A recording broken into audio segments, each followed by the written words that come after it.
Liberté, j'écris ton nom.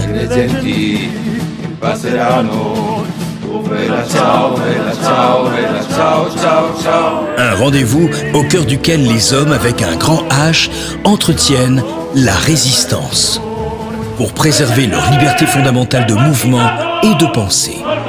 Un podcast citoyen de et avec Serge Grosvac. Bonjour à tous, bonjour à toutes. Bienvenue sur ce podcast de résistance. Je vais vous raconter de quelle résistance il s'agit. Mais sachez que vous pourrez y participer, sachez que c'est une bataille. Ça peut vous paraître superficiel, une amende, après tout. On a été 10 000 à se prendre des amendes dans des manifestations.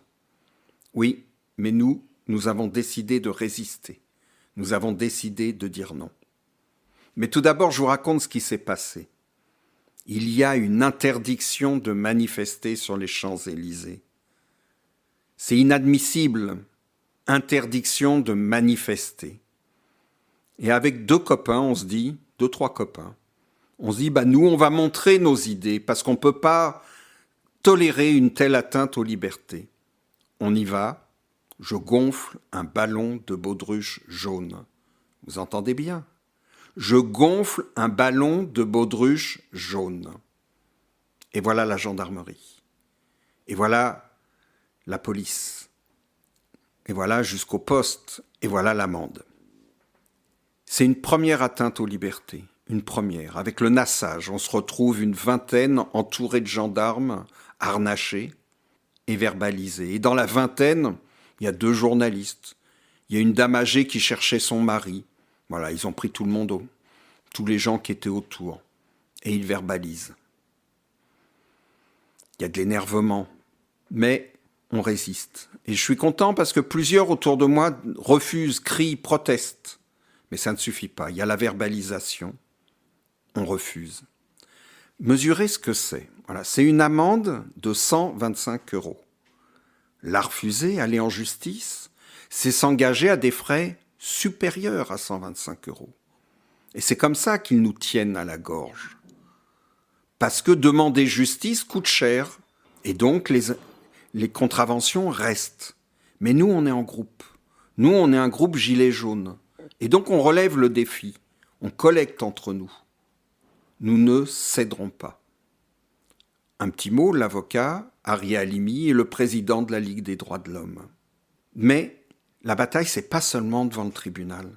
On espère gagner devant le tribunal. Mais quelle importance si personne ne le sait ? Quelle importance si tout le monde ne réalise pas la gravité de ce qui se passe dans notre pays ? Et c'est pas un incident isolé, ça arrive un raté. Non, on parle de 10 000, 20 000 verbalisations. C'est énorme. C'est une façon de faire taire, d'obliger les gens à rentrer chez eux, à ne plus pouvoir exprimer ce qu'ils veulent exprimer. Alors on relève le défi doublement. On va le relever devant les tribunaux, encore une fois avec notre avocat, à qui on a demandé de ne pas être un avocat de la défense, mais un avocat de l'attaque, parce que c'est injuste ce qui nous a été fait. Et puis là, comme ça, sur les ondes, sur Internet, on veut le dire, on veut le clamer, on veut le faire savoir.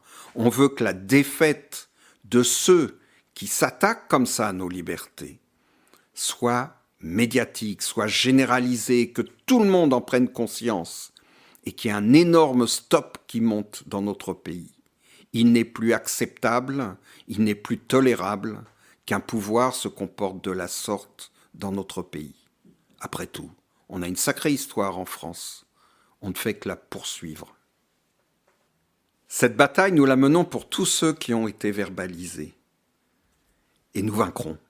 Nous vaincrons leur mépris, nous vaincrons leurs intimidations, nous vaincrons leur matraque, nous vaincrons leur LBD.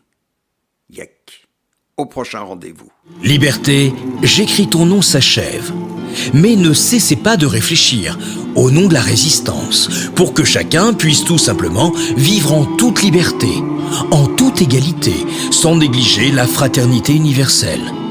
N'hésitez pas à partager ce podcast citoyen autour de vous et sur vos divers réseaux. Restons forts et résistant. Bella ciao, ciao, ciao, ciao, questo è il fiore